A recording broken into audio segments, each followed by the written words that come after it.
Well, a 4-year-old girl, the victim of a fatal pool drowning. Memphis police say it happened at a Cordova pool shortly after midnight. Tonight, there are more questions than answers as to how this little girl got to the pool in the first place. Our Scott Mattis is here with the details and also important reminders from swimming experts for all families. Scott, this is so sad. How did this happen? It's an absolute tragedy. Good evening to you, Pepper and Rudy. Witnesses tell me that 4-year-old little girl was in the pool alone, only accompanied by her older sister, who's not much bigger than the victim herself. Now, those same witnesses tell me they did not notice any security or locking mechanisms on the door that led to the pool where this deadly accident happened. Early Thursday morning, Christopher and Amy Chavez stopped at the Comfort Suites in Cordova on their way back home to Louisiana and found themselves just feet away from an emergency situation. As we were coming in with our luggage, we were about to go in the room, the manager came out and said, "Hey, I need you to call 911. Little girl drowned in the pool." Memphis police say the victim was a 4-year-old girl, and witnesses tell ABC 24 she was alone with her sister when the accident happened.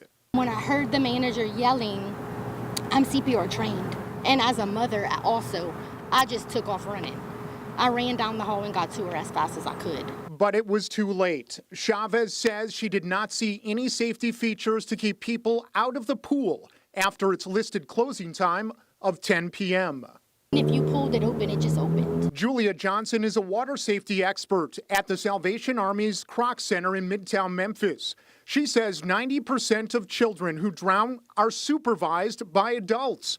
Johnson adds there are several things you can do to prevent accidents like this from happening, such as using water watchers or lifeguards, and also restricting access to unguarded pools. She says the bottom line, all children should be supervised when swimming and enrolled in swimming classes should an unlikely event like this happen.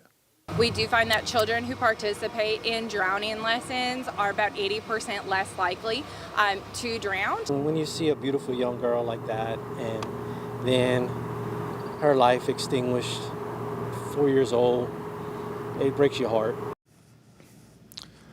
All right, family of the victim tell me today their family's home actually burned down back on June 12th, and that's the only reason why they were at this hotel in the first place. Now, I reached out to the owner of this hotel with very specific questions about the locking mechanism on the door that leads to the pool, or if it has any other security features, but I have yet to hear a response. For now, live in studio, I'm Scott Mattis. Pepper? I'm sure that's part of the investigation, Scott. Thank you.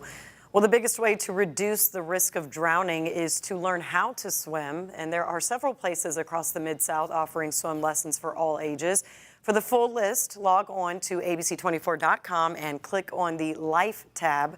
You can also find this story on our ABC24 app. It's available for free on the App Store or Google Play, or we'll text you a direct link if you send us the word app to 901-321-7520. Again, that's the word app to 901-321-7520.